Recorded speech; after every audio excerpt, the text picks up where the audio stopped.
Ma position sur les coups d'État militaires, les institutions, le panafricanisme, le partenariat entre l'Afrique et le reste du monde est publiquement connu et sans l'ombre d'un doute. Nos élus nigérians et béninois partagent cette posture et cette convergence est très bonne pour l'Afrique. Pour rappel, elle se résume en ces différents points. Les coups d'État militaires. Ce sont les putschistes militaires qui ont assassiné tous nos pères fondateurs, annihilé l'énergie positive pour la reconquête de la souveraineté de l'Afrique et instauré des régimes totalitaires purs et durs sur notre continent.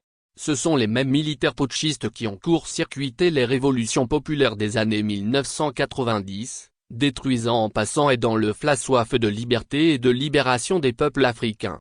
Je soumets donc à l'Afrique que son problème politique fondamental est une poignée de militaires affairistes, pachas, qui pour convenance personnelle, usurpent le pouvoir, s'y installent à vie ou y installent les présidents non élus, mènent nos vaillants soldats et populations dans un dénuement total.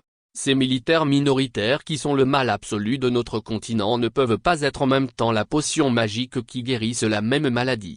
Les putschistes sont donc à mettre hors d'état de nuire, en quarantaine leur visage doit être proprement lavé par des herbes magiques africaines, afin de les aider à retrouver leur lucidité et à réintégrer pleinement la communauté des hommes respectueuses des lois communautaires. Par ailleurs, ces gens-là ne savent que parler le langage de la force et contre eux, il faut opposer un langage de fermeté. Les bisbilles n'ont pas lieu d'être. Les institutions. Il n'y a de communauté humaine viable et durable que d'institutions fortes. Les institutions africaines ont certes leurs insuffisances. En même temps, elles sont l'incarnation des règles et normes communément acceptées. Un peuple qui détruit les institutions qu'il s'est données au lieu de les renforcer est un peuple mort, sans repère, qui vit dans une jungle. Les institutions africaines et internationales doivent donc être respectées et renforcées. La démarche suicidaire qui consiste à vilipender les institutions africaines par des manipulations et des aventures politiques doit être stoppée net. Le panafricaniste belliciste et belliqueux. Le panafricanisme est le plus respectueux des concepts particulièrement envers les autres peuples. Le panafricanisme est avant tout la solidarité africaine. Cette solidarité est l'ingrédient de base pour toute victoire d'étape et finale. C'est donc fondamentalement à cela que nous devons nous atteler. Car pour le moment, les Africains ne sont pas encore solidaires les uns envers les autres et dans tous les domaines pour espérer grand-chose dans leur lutte pour l'épanouissement individuel et collectif. C'est la désolidarisation collective qui est l'autre drame de notre continent. La solidarité, c'est que l'Africain le plus fort tire son frère le plus faible vers le haut. Partout où il faut défendre l'intérêt de l'Afrique, les Africains doivent parler d'une même voix. Le panafricanisme, c'est l'unité politique et territoriale de l'Afrique. Le panafricanisme, c'est la lutte pour la reconnaissance et la réparation des crimes commis contre l'Afrique. Le panafricanisme, c'est l'Afrique qui se suffit, qui prend les taureaux par les cornes, sans s'accrocher tel un parasite à un tronc russe. Le panafricanisme, c'est une relation apaisée, revue et renforcée avec les anciens pays colonisateurs où vit le tiers de la population africaine.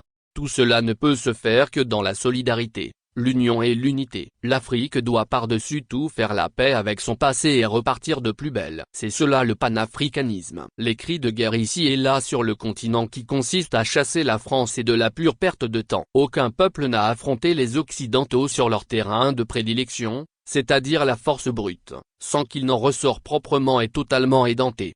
Le partenariat avec le reste du monde. Le panafricanisme populiste et émotif fait adopter la démarche la plus difficile et suicidaire à notre continent, celle de convier notre peuple vers une Russie boiteuse, elle-même dans le viseur des Occidentaux.